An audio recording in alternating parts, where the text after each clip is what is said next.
Olá pessoal, sejam bem-vindos ao De Primeira. Infelizmente partimos para a última semana da Copa do Mundo e agora só restam 4 seleções vivas na disputa pelo título. Das 4 semifinalistas, apenas a Holanda nunca venceu o Mundial, mas não deixa de ser uma grande seleção. Agora ficou uma briga de gigantes, não tem jeito. E aqui projetaremos o que pode acontecer até o próximo domingo, que é a grande final da Copa do Mundo. Faz esse programa comigo, Guilherme Menezes, que você já conhece muito bem, está aí com a camisa do Uruguai, do Lugano, diga-se de passagem. O Uruguai já ficou pelo caminho faz um bom tempo, mas tudo bem. E ao lado do Guilherme, Eduardo Bianchi Chuvalensky. Esse Chuvalensky já indica a descendência alemã do nosso convidado aqui, jornalista, narrador esportivo também, e que está torcendo um pouquinho também, entre aspas, pela Alemanha nessa semifinal contra o Brasil que acontece nessa terça-feira. Seja bem-vindo, Bianchi. Olá, Antônio. Obrigado aí pelo convite, também o Guilherme, todo o pessoal de primeira, um abraço especial aí para você que está acompanhando o programa. Uma semifinal já aguardada, né? Quando eu projetei a tabela, eu já vi que ia ter um confronto ali Brasil e Alemanha. Eu, como jornalista, especializado até no futebol alemão, acompanho desde a década de 90, lá do tempo da TV Cultura, que passava os jogos da Bundesliga. E o pessoal, desde aquela época, já pega no meu pé por torcer para a Alemanha. Você imagina agora, nesse confronto, Brasil e Alemanha, o que eu não estou tendo que ouvir, Antônio, principalmente em redes sociais. Mas, enfim, é um grande jogo, reúne aí 2 grandes seleções, 8 títulos mundiais, e eu acho que a Alemanha tem sim um favoritismo, pela equipe que tem, pelo meio de campo forte, por jogadores que tem ali na frente. O Joachim Löw tem um potencial melhor no banco de reservas, diferente do Brasil, que não tem a sua grande estrela Neymar. Então, por tudo isso, por todo esse conjunto, eu acho que a Alemanha é favorita. Infelizmente, o pessoal que está assistindo aí que não está gostando muito dessa história. Ô Gui, nós somos prova, né? Você principalmente, de que o Bianchi tinha projetado uma semifinal entre Brasil e Alemanha. Lá na primeira rodada, no jogo entre Alemanha e Portugal, depois daquela partida, o Bianchi deu uma entrevista para o Gui e comentou que ia ser Brasil, Alemanha e que a Alemanha ia vencer por 2-1. Esse jogo de terça-feira agora, dia 8 de julho. Você continua com esse palpite aí ou muda um pouco? Então, é um palpite bom, sem dúvida nenhuma. Mas quando eu passei esse placar para o Gui, eu estava pensando que o Brasil ia estar completo, o Thiago Silva, o Neymar.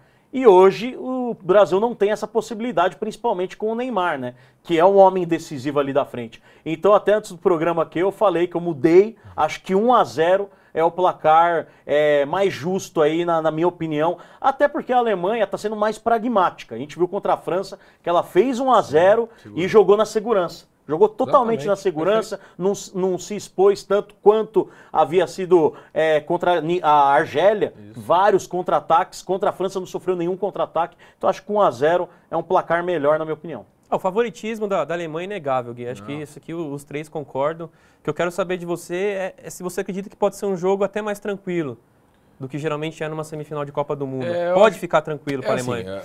A Alemanha já era a favorita antes do jogo, com certeza pela seleção com que tem. Com Neymar e Thiago Silva. Tanto que eu venho falando aqui no De Primeira já, antes de começar a Copa, que a Alemanha é o meu time dessa Copa pela seleção que tem. O elenco excelente, nível técnico impressionante. Agora, sem o Neymar, é mais favorito ainda, né? Porque o Brasil perde sua grande referência e o seu jogador de qualidade é o único que vem fazendo alguma coisa. Aquele negócio que a gente vem falando há semanas aqui, que o Brasil não tem um modelo de jogo implantado, né? Tem dificuldades coletivas, que é bola no Neymar, jogo individual. Então, vai faltar isso daí ainda. Como disse o Bianchi bem, a torcida pode ser, né? Tem a questão de jogar em casa e tal, a torcida vai ajudar, sabe? E eu acho que é isso que pode ser um pouco diferencial para o Brasil. Agora, a Alemanha tem um grande time. Começou a Copa ali, né, ganhando de Portugal, mas aí aquele jogo tem muitas coisas, né, tem a questão da expulsão do Pepe e tudo mais. Teve alguns altos e baixos durante a própria Copa, acho que não tinha chego ainda ao seu melhor futebol. Contra a França, como disse o Bianchi, forçou o jogo, marcou pressão rapidinho ali no começo do jogo, fez 1-0 e aí tranquilizou. Bola no chão, que a qualidade técnica é muito alta, foi mais defensiva, não deu poucas oportunidades para a França. As principais oportunidades do jogo, de verdade, foram da Alemanha nos contra-ataques, perdeu 2, 3 chances claríssimas de gol. Então, olha, tranquilamente falando, a Alemanha é favorita, não tem como dizer que não. Agora, entra tudo em campo, entra a camisa, entra a força da torcida, entra tudo isso. E entra uma coisa muito importante, o lado psicológico do Brasil. O Brasil joga sem o seu capitão e sem o Neymar. Isso pode ser complicador? Não, pode ser um fator positivo para o Brasil. Por quê? Joga com menos responsabilidade. Né? Se perder, não é que tenha desculpa, mas fica mais fácil você justificar uma derrota, por exemplo, para uma Alemanha que tem uma seleção excelente e você está sem o seu capitão e sem o seu craque. Né? Então você tem uma forma de entrar em campo mais tranquila. A seleção vai entrar um pouco mais tranquila nesse sentido, com a responsabilidade um pouco menor. E uma questão importante, além dessa responsabilidade ser menor, a superação de ajudar um cara que está fora do time, que é muito querido pelo grupo. Né? A gente conversava com a Anaí Couto, que é a psicóloga do São Bernardo, e ela falava sobre isso, né? Que esse fator psicológico é importante.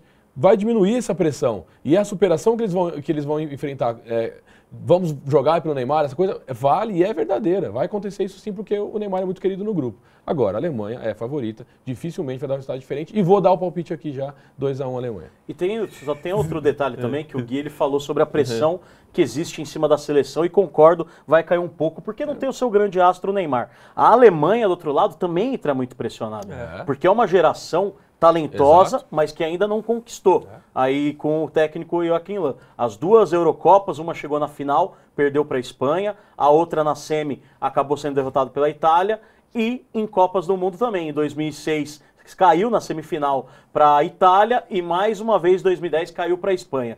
Então, ainda bem que Espanha e Itália não estão mais na Copa do Mundo, seriam aí as zicas da Alemanha. Então, mas existe sim muita pressão em cima da Alemanha e desde antes da Copa do Mundo, todo mundo apostando bastante que a Alemanha chegaria forte e que em 2014 seria a Copa da Alemanha. Assim que a Alemanha foi desclassificada em 2010, eu vi muitos jornalistas, tanto na Alemanha quanto aqui no Brasil, falando que em 2014 é a Copa da Alemanha. E ela vem demonstrando isso, né? Uma equipe consciente dentro de campo. Só para completar o que você está falando, aqui no De Primeira, no ABCD Maior, a gente tenta não se basear muito em resultado, não é verdade, Gui? Então, assim, a Alemanha está chegando nas semifinais pela 4ª vez consecutiva. Exato. Então, se perder para o Brasil agora, tudo que fez nesses últimos 12 anos vai ficar escondido, todo mundo vai esquecer. Pelo contrário, está sendo um ótimo trabalho que a Alemanha tem feito pelo futebol, revelando um jogador, apresentando um modelo de jogo bonito de se ver, o campeonato local também.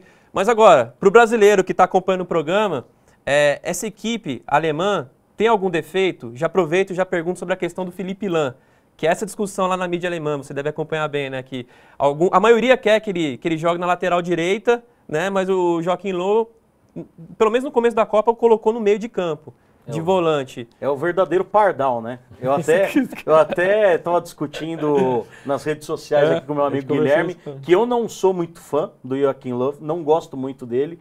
E esse sistema que ele estava fazendo com o Philipp Lahm, que o Guardiola, que levou no Bayern de Munique, colocou o Lahm para ser uma espécie de chave, ele quis adotar na seleção e não me agrada. Porque a Alemanha ela joga no 4-1-4-1 ou 4-2-3-1, fazendo com que os meias abertos joguem no facão, né? Eles partem para o meio, deixando a lateral aberta.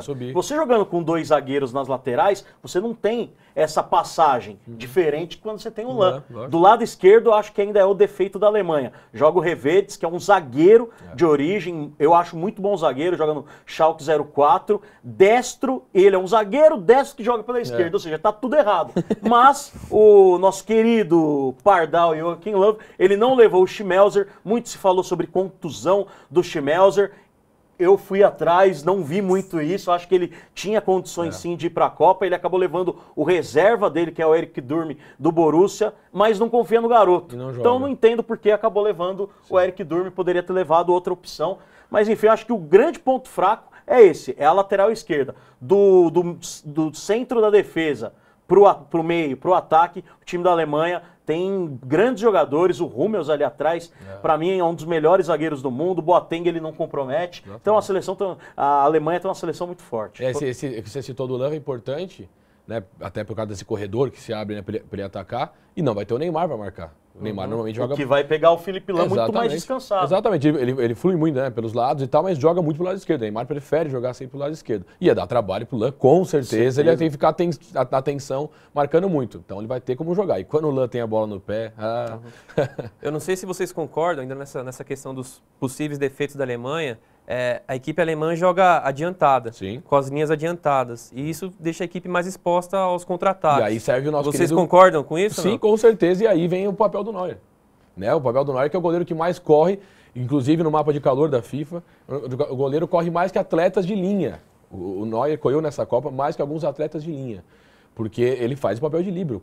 Ele salvou contra a Argélia pelo menos umas 4 bolas. Pelo menos umas 4 bolas ele salvou. Ele é muito rápido. Porque joga adiantado, joga como líbero mesmo e fecha por causa dessa questão da linha avançada. A defesa, a linha de 4 final sobe, compacta com o resto do time e fica esse espaço. O que eles vão aproveitar? A velocidade de quem tem um atacante rápido para jogar em velocidade nas costas desses zagueiros. Aí vem o Neuer, corta a bola, joga para lateral, sai jogando toda hora. Até isso esquematizado pela Alemanha, até isso. Então você pega um ataque que vai ser talvez menos veloz do Brasil, com o Fred, por exemplo, e tal, sem o Neymar, facilita um pouco esse trabalho também. Então, se o William realmente entrar, né, o Hulk, eles vão ter que ter muita força para conseguir chegar e tirar essa defesa da Alemanha com facilidade. Não vai ser fácil, não. Bianca, eu imagino a Alemanha com a posse de bola, 60%, 70%, o Brasil tentando jogar no contra-ataque. Acho que não dá pra gente acreditar em algo diferente nessa partida. Não, sem dúvida.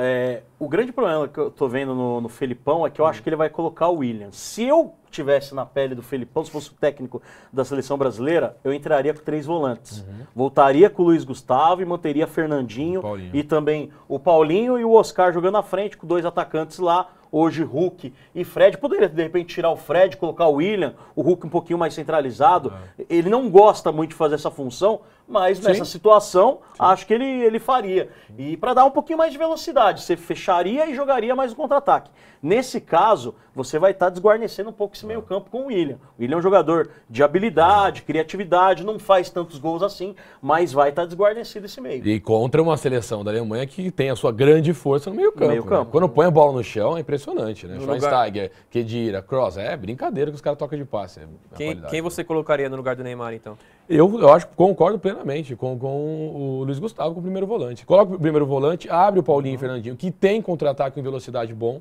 Jogadores que chegam com velocidade. Então, daria mais espaço para o Paulinho jogar, que é onde ele vai jogar. Também. Então, se a Alemanha está tocando passe, está tentando buscar o ataque, você rouba a bola, você tem o Fernandinho e o Paulinho para partir em velocidade, que são jogadores que com 3 passes conseguem chegar rápido na frente. O Oscar também tem essa característica. E aí entra o que o Bianchi falou. A chegada do Hulk, que tem uma finalização muito boa, né? Tem uma finalização boa. E dá essa nova opção. Eu acho que, igual falou com o William, pode dar certo? Pode. Pela habilidade do William, pela mobilidade dele, pode dar certo e acabar envolvendo a defesa da Alemanha. O que é difícil, porque a defesa da Alemanha é muito forte. Então, se você tem essa possibilidade de jogar no contra-ataque e aceita que a Alemanha é favorita, eu acho que deveria jogar dessa forma. Eu acho que o Brasil tem que estar pronto para jogar no contra-ataque. Tem que se preparar para esse momento do jogo, na hora que recupera a bola e sai com velocidade. Exato. Até porque a característica dos jogadores do Brasil é essa. Mesmo que entre o William, Bernard, são todos jogadores velozes. E dá para citar uma coisa, o Daniel Alves, pelo jeito, parece que volta a ser titular. Por quê? Por causa disso. Com certeza por causa disso, porque vai ter essa velocidade e ele tem a questão de sair muito em velocidade e rápido como jogar no Barcelona. Então pode ser importante. Talvez o Daniel Alves volte e seja por essa característica mesmo. E nesse jogo tem outro personagem que a gente não pode deixar passar aqui, que o nosso amigo Bianchi gosta muito, que é o Klose, o atacante da Alemanha, que pode passar o Ronaldo e se transformar no maior artilheiro da história das Copas do Mundo. E o Bianchi tem uma história muito curiosa com o Klose, aquela história que você contou para o Gui, que saiu no nosso jornal, quando você encontrou o Klose, né? Fala um pouquinho pra gente disso daí, que acho que é muito interessante. Eu fui fazer uma viagem para a Alemanha e lá é diferente daqui do Brasil. Quando você vai num time de futebol, não tem a separação que existe aqui no Brasil, alambrado. É muito pelo contrário. Tem uma alambradinha ali que bate no seu peito e assim que acaba o treino, todos os jogadores vêm dar autógrafo, conversam com os torcedores. E na época ele estava no Bayern de Munique. Consegui conversar em inglês com o Klose e disse, né, vim aqui porque eu sou seu fã, tal, gostaria de pegar seu autógrafo. Ele ficou muito feliz, a gente falou ali uns 2 minutinhos, ele até se espantou e falou, nossa, saiu do Brasil para vir aqui e tal, para me conhecer, ficou feliz. Conheci o Neuer, que eu fui no Schalke 04 também, peguei uma camisa dele, tenho até hoje a camisa do Neuer, e Mário Gomes, que não foi convocado, o Butch, que era um ex-goleiro também, fazia gols, era conhecido como Rogério Ceni da Alemanha. Então foi bastante bacana, bastante emblemática também essa viagem. E eu torço por ele, né? Que ele faça um gol. Imagina, se for contra o Brasil, certeza que aí eu vou mudar ali pra Globo e ver o comentário do Ronaldo. Pra saber o que ele vai falar se isso acontecer. Mas é uma dúvida, não sabe ainda se o Klose vai ser titular. Possivelmente Thomas Müller joga centralizado, abrindo uma vaga do lado esquerdo. Podolski ou Götze. Isso, o Ozil deve passar para a direita e aí o Schürrle ou o Götze entram ali do lado esquerdo. Tem o Podolski também, mas acho que está mais até para o Götze entrar por ali. Tá, o Bianchi também trouxe aí uma bandeira aí da Alemanha. Mostra pra gente, Bianchi. Vou que mostrar. bacana. Comprei lá, inclusive, Comprou lá quando? em 2009. Ah, que legal, olha só, hein? Tá uma bandeira aqui, ó, tá Deutschland, né? Uhum. E, lógico, eu acho que eu Inverte não pra não vou gente. colocar na Inverte minha... do- Tá ao contrário, né? Aí. É, eu falo Aê. Agora meio sim. português, né? E eu nem tinha percebido. Caramba, olha o tamanho da Tá aí, Deutschland. bandeirona, hein? E se eu Legal. colocar essa bandeira na minha janela, vai dar problema. vai dar Eu vou problema. guardá-la. Não, o pessoal tem uns que não Não respeitam, não não respeitam, respeitam, trata o jogo de futebol como se fosse a última... A né? brincadeira tudo bem, né? Mas não pode passar por violência. Né? Infelizmente isso acontece, eu sofro às vezes com algumas brincadeirinhas. Esse amor pela Alemanha vem da família mesmo, é isso? Exatamente, desde criança eu tenho parentesco, né, alemão, meus vós, primos dos meus pais, e a primeira Copa que eu vi foi a de 90, e que a Alemanha venceu na final a Argentina. Então desde aquela época eu torço para a Alemanha, tempo de escola, minha mãe ia lá me buscar no dia do jogo da Alemanha para poder sair, eu estudava tarde. Desde a década de 90, enfim, eu acompanho a Alemanha e não acompanho só em Copa do Mundo. Tem muita gente que acompanha essa Sim, seleção na Copa do Mundo de 4 anos, diferente. Acompanho na Eurocopa, equipes de base, por exemplo, Götze, quando ele tinha 15 anos, eu já falava lá no trabalho no Net Cidade, lá no Lente Esportivo, eu já falava para meus amigos, ó, tem um garoto aparecendo, Götze, muito legal. bom, Marco Reus também, que era outro garoto que aparecia bem na base do Borussia Mönchengladbach. Ele era do Dortmund, foi pro Gladbach e voltou pro Dortmund. Então sempre acompanhei a Alemanha, não é só na época de Copa do Mundo, não. Bacana. Rapidinho, antes de colocar o Gui de novo na conversa, uma curiosidade que eu tenho, Bianchi. O que você acha da opinião dos jornalistas brasileiros sobre a Alemanha? Você acha que os nossos jornalistas aqui entendem bem do futebol alemão, sobre a seleção, do que acontece lá ou não? Então, no início, assim, na Copa de 2010, falando um pouquinho mais dessa geração, na Copa de 2010, não. Tanto que eu lembro que o primeiro jogo da Alemanha, antes de acontecer, eu falei para meus amigos, ó, a Alemanha vai jogar e todo mundo vai falar que parece o Brasil jogando.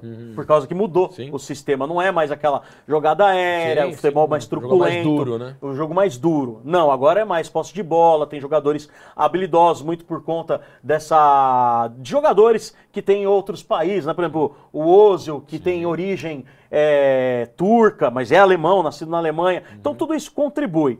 Mas acho que com o tempo foi aprendendo e a gente percebe o respeito que todos os jornalistas têm com a seleção alemã. Então o pessoal aprendeu a ver a Alemanha diferente do que era no passado. A Inglaterra, sei que não é pauta, mas a Inglaterra ainda sofre isso aqui. Sim, Muita gente acha que a Inglaterra é chuveirinho na área. Sim. Mudou, não é mais assim. Então tem uma dificuldade sim para compreender. Se você acompanha, como você disse, bastante futebol alemão, você conhece bem o Dante, que deve ser o substituto do Thiago Silva nessa partida aí também. O que você pode falar a respeito do Dante? Bom zagueiro, bom zagueiro. Eu tinha minhas dúvidas quando ele foi contratado pelo Bayern. Ele era de um time menor, né, o Borussia Mönchengladbach. Mas é um bom zagueiro, se destacou com a camisa do Bayern. Muita gente está falando assim, é bom porque ele conhece jogadores alemães, vai facilitar. Mas do outro lado, pode pensar a mesma coisa. Exatamente. Conhece os defeitos do Dante, o pessoal joga junto com ele. Então, mas é melhor que o Thiago Silva? Não, não é. O Thiago Silva é melhor do que ele. Só que é um jogador que vai dar também uma segurança, joga do lado de um belíssimo jogador, que é o Davi Luiz. Exatamente. Ó, e vocês querem saber quanto vai ser esse jogo aí? Eles já falaram um pouquinho, mas ó, o Gui Bianchi tá infalível, cara. Ele acertou 3 resultados consecutivos. Do Brasil. Contra do Brasil. Contra Camarões foi 4-1, Chile 1-1 e Colômbia. 2-1. Quer dizer, Colômbia vocês vão ver agora. Coloca aí pra gente. Valeu, 2-1, daquele jeito, hein? Ó, se você acertar dessa vez, cara. Olha, vou falar a sei verdade, não, eu não viu? tô torcendo pra acertar, mas acho que eu vou. Valeu, 2-1, daquele jeito, hein? Ó, se você acertar dessa vez, cara. Olha, vou falar a sei verdade, não, eu não viu? tô torcendo pra acertar, mas acho que eu vou. Eu Então, falei, Bianchi. tá falado, meu. Quanto que vai ser então? Vai, Gui, fala Eu pro já pessoal falei, que tá assistindo a primeira. 2-1 Alemanha. Aê! Aê, Aí agora o Bianchi vai gostei. loucura, vai Não, loucura. é assim, tô falando sem brincadeira. Lógico, acertar é sorte, obviamente é brincadeira, mas esses 3 resultados que eu acertei do Brasil, todos foram pela lógica, não é que deixa eu pensar num placar aqui e falo qualquer um. Não, Brasil e Camarões, era um time contra um time eliminado, sem vontade nenhuma de jogar, com crise interna e o caramba. Lógico que ia ganhar, ainda teve dificuldade, mas goleou, 4-1, chutei e acertei. Brasil e Chile, a gente falou a semana inteira que ia ser difícil, que o Chile tem um belo time, um modelo de jogo bem implantado, que ia ser difícil vencê-los, e eu falei, 1-1, acho que vai decidir uns pênaltis, aí não me pergunte o que vai acontecer. Deu. Brasil e Colômbia. Sabíamos as dificuldades também da Brasil e Colômbia. A Colômbia tem um bom time, fomos acompanhar até o treinamento lá em loco. Agora, a Colômbia tinha defeitos defensivos mais fortes, a gente também falava disso. Venceu por 2-1. Então não estou chutando nada, não. Então por isso que a gente desde o começo do programa, estamos falando aqui que a Alemanha é favorita. Então a Alemanha é favorita, ponto final, não existe isso. Vai ganhar o jogo? Não sei. O Brasil pode ganhar? Claro que pode. Por toda a história, por tudo que pode acontecer no jogo. Mas favorita é a Alemanha, então eu chuto 2-1 e o segundo gol vai ser do Klose. Olha só. Que é isso? Aí você mata o Bianchi. Bom, aproveitando sua presença aqui, eu quero fazer outra pergunta também a respeito dessa geração de jogadores da Alemanha. Claro que a seleção já teve grandes craques, isso é indiscutível, todos sabem, até quem acompanha pouco futebol. Mas esse time atual tem muitos bons jogadores. Você acha que talvez seja a melhor safra da história da Alemanha? Qual que é a sua opinião? Sem dúvida é a melhor safra, sem dúvida, até por essa mudança de estilo. Isso, todas as equipes da Alemanha procuram jogar até no mesmo esquema, né, que é o 4-2-3-1. Então isso também facilita, porque quando o jogador vai para a seleção, ele consegue se adaptar melhor. Né? As categorias de base, mesma coisa, jogam no mesmo sistema. E você olha para a base da Alemanha, você continua vendo bons jogadores. Tem muitos bons jogadores para explodir. No banco, a Alemanha tem um jogador chamado Julian Draxler, que é do Schalke 04, que muita gente aqui não vai conhecer, nem entrou na Copa ainda. É um jogador que em 2018 vai estar muito mais preparado. É muito bom jogador, pode jogar aberto, pode jogar centralizado, enfim. É a melhor geração, sem dúvida alguma, mas como você disse, a Alemanha já teve vários. Eu sou fã do Klinsmann. Até eu estava torcendo um pouquinho a mais para os Estados Unidos por causa do Klinsmann. Adoro o Klinsmann. Teve o Bierhoff, que hoje trabalha na seleção. Não era tão técnico, mas fez gols importantes. Em 96, o último grande título da Alemanha foi ele quem fez os 2 gols contra a República Tcheca em 96. Então tem vários. Paul Breitner, Gerd Müller, Lothar Matthäus. Tem uma infinidade de bons jogadores. E por que revela tanto bom jogador, Bianchi? Por quê? Então, por causa do trabalho de base. Esse trabalho de base, assim que acabou a Copa de 2002, você vai olhar para o time da Alemanha, aquele time era muito fraco. Tinha o Ballack e o Oliver Kahn. O Oliver Kahn teve a infelicidade na final e o Ballack não jogou porque tinha tomado o segundo cartão amarelo. Mas a seleção era fraca. Então a Federação da Alemanha viu que o resultado foi bom, mas que o futebol não agradou e falou, vamos mexer os pauzinhos para melhorar isso. Até porque em 2006 a Copa era em casa, era na Alemanha. Então a partir daquele momento fez um trabalho de base e que até hoje se estende. Então esse trabalho de base é fundamental para esse sucesso da Alemanha. Espero que esse sucesso venha com título. Tá. Gui, eu estou convencido de que o trabalho da Alemanha, de fato, tem que ser uma referência até para o Brasil. Exatamente. Essa que é a verdade. Se você for comparar os últimos anos da seleção brasileira, do nosso futebol, tá triste demais. Queria aproveitar aqui, a gente não pode deixar passar batida aquela história da entrada do Zuniga no Neymar. Qual que é a sua opinião, Gui? Você achou que foi desleal o jogador? Olha, de verdade, vendo o lance 15 vezes, 20 vezes, não acho que há maldade, vou quebrar o cara, matou a jogada. Até pela falta de qualidade que o jogador tem. O Zuniga foi a avenida no jogo inteiro pro Brasil. O Brasil atacasse mais pra ele, então eu acho que ele tinha vencido até com mais tranquilidade. Não vejo maldade, quis quebrar, essas coisas. Agora, chegou de uma maneira inesperada e imprópria, né? A gente pode dizer assim, não precisava ter matado aquela jogada daquele jeito. Mas agora, vou acertar o Neymar para quebrá-lo? Duvido. E como você pode ter certeza que o cara foi desleal, que ele pensou, vou quebrar o Neymar? Tanto que a bola estava indo na direção do Neymar. Eu acredito que ele foi matar um contra-ataque, Bianchi. Essa foi a minha opinião. Eu também acho. Acho que estão querendo fazer do Zuniga um grande vilão, inclusive nas redes sociais, muitos brasileiros xingando o Zuniga, a família, inclusive a filha pequena ameaçando. Coisa muito pior do que propriamente a entrada dele. Exatamente. Eu acho que, como o Gui falou, ele foi entrar para matar a jogada. A TV mostra até os dois conversando antes, ali uma discussão. Algo normal, mas que como aconteceu o que aconteceu, a contusão do Neymar mais séria, que teve a infelicidade de pegar ali a terceira vértebra, o pessoal acabou colocando ele como um grande vilão por causa dele. E você assistindo a TV, parece até que o Neymar morreu. Não, exatamente. Pelo amor de Deus, nada disso. Lógico, todo mundo ficou preocupado, um grande jogador, o destaque da seleção, mas não acho que é para tudo isso também, não. Não, e exatamente porque foi em cima do Neymar. Essa é a questão. Se quebra outro, mas quebrou o Fred, ia ter festa. Você duvida disso? Ia ter brincadeira, quebraram o Fred, fizeram um favor, etc. Assistindo o jogo? E a violência seria a mesma agora, foi em cima do Neymar. Eu faço a pergunta para quem tá em casa, assistindo o jogo, no momento, alguém levantou da cadeira e falou, nossa, quebrou. Exatamente. Isso, não, só depois. ninguém. Só depois, Exatamente. porque deu continuidade no lance, na jogada, no contra-ataque, e depois que viram que é mais sério, tal, fechou ali o close, deu para ver que pegou realmente o joelho, mas não acho que ele foi premeditado, eu vou quebrar o Neymar, não acho não. Pessoal, é apenas um jogo de futebol. Semana passada, a esposa do Sócrates, o grande Sócrates, a Kátia Banharelli, se não me engano, ela, depois que a Argentina venceu o jogo, ela escreveu assim no Facebook, obrigado, Messi. Meu, veio uma saraivada de críticas ali nos comentários. Que isso? Você tem que torcer pelo Brasil, não sei o quê. Gente, é só um jogo de futebol. É apenas isso. Eu acho uma falta de respeito, porque o que acontece? Minha irmã, ela mora fora do país há muito tempo. Inclusive, ela mora na Espanha já faz 15 anos. E aconteceu várias vezes do Brasil jogar, ela torce pro Brasil. Aconteceu para mim na Inglaterra, quando o Brasil tirou a Inglaterra da Copa do Mundo, 2002.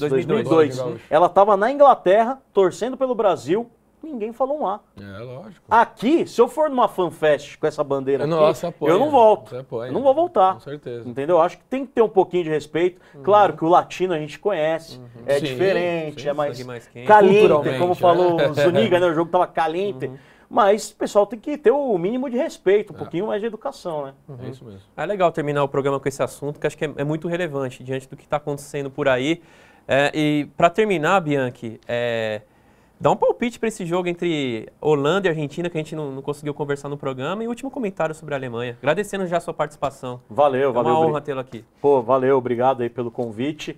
Estava até falando com o Gui, acho um jogo bastante equilibrado, mas o Di Maria vai fazer muita falta para a seleção da Argentina. Então isso, acho que a Holanda tem um leve favoritismo. Então acho que a final pode ser a Alemanha, como eu já comentei, acho que ganha de 1-0. E Holanda revivendo 74, que a Copa foi na Alemanha. A Holanda era a grande favorita e a Alemanha conseguiu ser campeã e vai fazer da Holanda a única bivice 2 vezes, né? Torço por isso, porque eu até comentei com o Gui. Argentina e Holanda, que estão do outro lado, são grandes fregueses. São grandes fregueses da Alemanha. A Argentina, nas últimas 2 Copas, caiu justamente para a Alemanha e a Holanda, que já perdeu uma final para a Alemanha também. É verdade. Você, Gui, qual é o seu palpite? A gente estava falando até antes do programa, né? Pela lógica que a gente diz futebol, qualidade de jogo, a final mais comum, mais normal seja Alemanha e Holanda, pelo que jogaram na Copa, pela qualidade dos seus jogadores e tudo mais. O Brasil tinha o Neymar com dependência e a Argentina tem o Messi com dependência. Essa falta do Di Maria será muito sentida, com certeza, independente de quem substituí-lo, né? A forma que a Argentina for jogar vai sentir. Agora, quando você tem o Messi numa jogada, se a Argentina se fechar e na raça segurar o jogo, aquela coisa toda, e você tem a qualidade de um jogador que decide, porque a Argentina começou a Copa com o Messi decidindo e vai acabar a Copa deles decidindo ou não, você pode apostar também na Argentina. Agora, por jogo, acho que a Holanda vence. Eu acho que chuta 1-0 aí, gol do Robin, porque tá jogando bola esse Robin. Joga demais. Bom, e eu não vou dar palpite porque eu não acertei nenhum até agora. Não, chega, né? Agora eu vou melhor. Aí eu vou acertar a semifinal e aí, errei tudo, o resto, Não, mas deixa só do Gui, tá dando certo. Melhor. Tá ótimo. Pessoal, continue assistindo o De Primeira. Semana que vem a gente volta aqui para discutir o campeão, falar sobre o campeão do Mundial. Um abração e até semana que vem. Falou!